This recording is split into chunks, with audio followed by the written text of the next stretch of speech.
Nesta semana, o Saber Direito Aula é com o professor Daniel Villanova. Ele é mestre em Direito, Estado e Constituição e assessor federativo da Secretaria de Assuntos Estratégicos da Presidência da República. O tema das aulas é reclamação constitucional no Supremo Tribunal Federal. Você não pode perder. Tem dúvidas sobre o assunto? Então mande um e-mail para saberdireito@stf.jus.br. Você também pode estudar pela internet acessando o site www.tvjustiça.jus.br. Olá, sou Daniel Villanova, professor de Direito Constitucional, e esta é a terceira aula do curso de Reclamação Constitucional no Supremo Tribunal Federal. Nas duas primeiras aulas do nosso curso, apresentei uma visão geral do Instituto da Reclamação. Na primeira aula, especificamente, a noção de reclamação. Propus, em vez de uma discussão sobre a natureza jurídica da reclamação, uma discussão muito comum na doutrina, uma discussão mais específica e aplicada aos usos que a noção de reclamação constitucional tem recebido no decorrer do tempo, a partir de três dimensões: a dimensão constitucional ou jurídica, a dimensão institucional ou política e a dimensão gerencial administrativa, que tem a ver com a ideia da eficiência e da necessidade de que o Poder Judiciário dê as respostas à sociedade em tempo hábil. Em nosso segundo encontro, pude apresentar as principais modificações com relação ao perfil institucional da reclamação, em especial a partir da edição da Emenda Constitucional 45 de 2004. Em nosso segundo encontro, pude delinear as 4 hipóteses de cabimento da reclamação. São exatamente essas 4 hipóteses de cabimento da reclamação que passarão a ser detalhadas neste terceiro encontro e na nossa próxima aula, o quarto encontro. Na aula de hoje, apresentarei casos específicos e preocupações específicas para os casos das duas hipóteses gerais de cabimento da reclamação constitucional. Como pude antecipar em nosso segundo encontro, existem duas hipóteses gerais de cabimento da reclamação. A primeira delas é a preservação de competência do Supremo Tribunal Federal. A segunda é a garantia da autoridade das decisões do STF. Delineado o objeto do nosso terceiro encontro, as competências ou as hipóteses gerais de cabimento da reclamação constitucional, é fundamental diferenciar a utilidade da hipótese de preservação da competência da hipótese de garantia da autoridade das decisões judiciais. A primeira hipótese, que envolve garantia da preservação da competência do Supremo Tribunal Federal, envolve um olhar mais acurado, um olhar mais detalhado acerca do conjunto de competências que são constitucionalmente atribuídas ao Supremo Tribunal Federal. O artigo 102 da Constituição estabelece ao Supremo Tribunal Federal a incumbência geral de guarda da Constituição. Uma primeira reflexão que se faz relevante é a de entender se esse papel ele é exclusivo do Supremo Tribunal Federal. Como pude destacar em nosso segundo encontro, a reclamação constitucional permite a conexão entre o sistema do controle concentrado e o sistema do controle difuso. É exatamente a partir dessa percepção que não faz sentido dizer que o Supremo Tribunal Federal é o único guarda ou guarda exclusivo da Constituição. Pelo contrário, todo e qualquer órgão do Poder Judiciário tem competência para apreciar a constitucionalidade das leis. Isso não é uma novidade no direito brasileiro, uma vez que consiste na ideia-chave do controle de constitucionalidade difuso, existente no Brasil desde a Constituição Republicana de 1891. De outra parte, o respeito à Constituição não é somente uma prerrogativa do Poder Judiciário. Tanto o Poder Legislativo quanto o Poder Executivo têm como atribuição o dever de fazer cumprir a Constituição. O Instituto da Reclamação tornou esse elemento ainda mais palpável, ainda mais perceptível. Vale recordar que com a possibilidade da Emenda Constitucional 45 de 2004, a reclamação passa também a ser válida com relação a decisões administrativas que sejam proferidas em quaisquer dos âmbitos federativos da administração pública no Brasil. Percebamos que essa mudança de perfil da reclamação constitucional tem uma relação muito próxima com a ideia de preservação da competência do Supremo Tribunal Federal. Logo, em vez de chancelar o papel do Supremo Tribunal Federal como o único intérprete, cada vez mais a jurisdição constitucional contemporânea tem nos incentivado a compreender que todo e qualquer ente do Estado, Poder Executivo, Poder Legislativo e do Poder Judiciário, também são partícipes do processo de interpretação da Constituição. Eu diria ainda mais, podemos radicalizar ainda mais esse raciocínio. Para além dos poderes estatais, a tarefa de interpretar e de guardar a Constituição é uma atribuição de todo e qualquer cidadão e cidadã do país. Essa modificação é importante para que a gente compreenda em que consistem as hipóteses de cabimento geral da reclamação.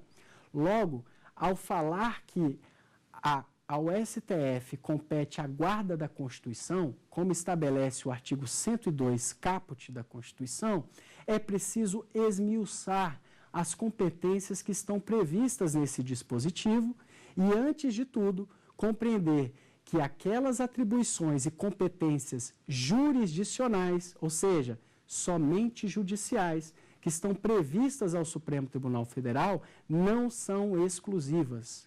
Ou seja, todos os demais órgãos, tanto do Poder Judiciário quanto dos demais poderes, também têm como incumbência a realização da Constituição. O que torna o papel do Supremo Tribunal Federal diferenciado é que, ao estabelecer a função de guarda da Constituição, o Supremo o faz na condição de órgão de cúpula e de tribunal constitucional e federativo do país. O STF, portanto, numa cadeia processual específica, chega a dar o que se torna comum, e ouvimos na mídia, na doutrina, a última palavra sobre um determinado assunto que foi desencadeado perante o Poder Judiciário. Essa expressão, última palavra, pode ser enganosa, e de fato é, porque toda vez que o Supremo Tribunal Federal estabelece a sua nova visão sobre jurisdição constitucional, todos os demais órgãos e atores da sociedade não só podem, como devem reagir e promover novas atualizações a esse tipo de interpretação. No decorrer do nosso curso, e em especial no nosso quinto encontro, destacarei alguns casos em que o Supremo deu uma última palavra, mas que essa última palavra foi revisitada, ou pelos demais atores, os demais intérpretes da Constituição, e até mesmo pelo próprio Supremo Tribunal Federal. Fundamental, portanto, destacar quais são as competências enunciadas na Constituição em relação ao Supremo Tribunal Federal. O artigo 102 da Constituição estabelece uma série de competências jurisdicionais do Supremo Tribunal Federal. Essas competências estão organizadas de acordo com o tipo de cognição que o tribunal desempenha. Há um conjunto de ações que são chamadas as ações de competência originária do STF.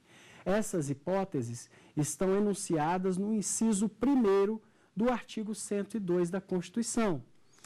Vale destacar que é exatamente esse mesmo inciso que arrola a alínea L, que é a hipótese que estipula o cabimento da reclamação constitucional para as duas hipóteses gerais.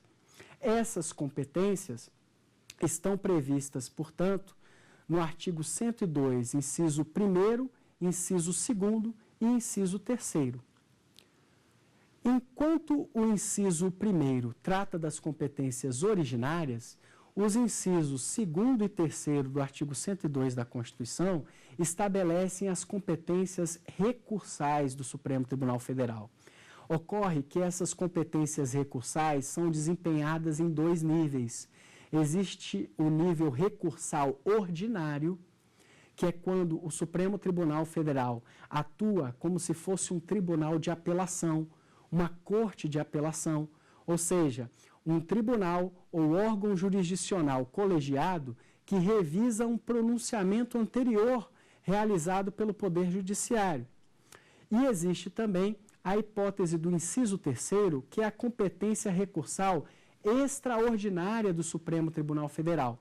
Nessa modalidade, a referência e o tipo de ação ou recurso mais comum é o chamado recurso extraordinário e também o recurso extraordinário com agravo. No âmbito da jurisprudência do Supremo Tribunal Federal, essas classes são referidas por meio de siglas. O recurso extraordinário é o RE e o recurso extraordinário com agravo é designado pela sigla ARE. Em conjunto, essas competências trazem diferenças de percepção e de conhecimento da causa.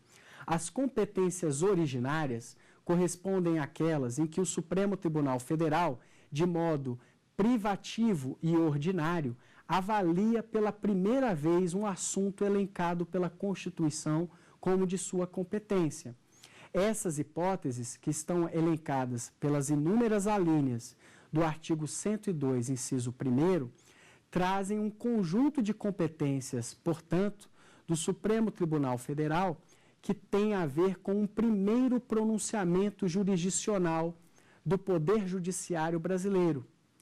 Essas hipóteses trazidas no inciso 1º, portanto, são situações em que há uma grande relevância jurídica ou uma grande relevância política institucional para o Estado brasileiro. Dentre as competências originárias do Supremo Tribunal Federal, por exemplo, temos competências relacionadas às ações do controle concentrado, a ação direta de inconstitucionalidade, ADI, a ação declaratória de constitucionalidade, ADC, a ação direta de inconstitucionalidade por omissão, a ADO, e a arguição de descumprimento de preceito fundamental, ADPF. Essas 4 ações típicas do controle concentrado correspondem a típicas competências originárias do Supremo Tribunal Federal. Mas não é só. O Supremo Tribunal Federal também aprecia, em sede de competência originária, as ações penais e investigações criminais relacionadas às situações do foro por prerrogativa de função.